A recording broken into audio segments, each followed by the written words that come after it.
आप 2025 में PC build करना चाहते हैं, उसमें भी आपका बजट सिर्फ 8 से 10,000 रुपए है, तो एकदम सही जगह आए हैं। आज हम अंडर 10K में एक पीसी बिल्ड करने वाले हैं जो कि आपको फ्री फायर जैसे गेम में 60+ FPS देगा।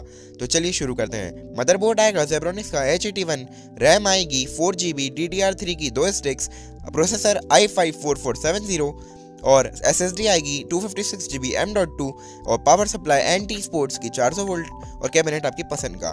तो अब प्राइसिंग की बात करते हैं, ये देख लीजिए।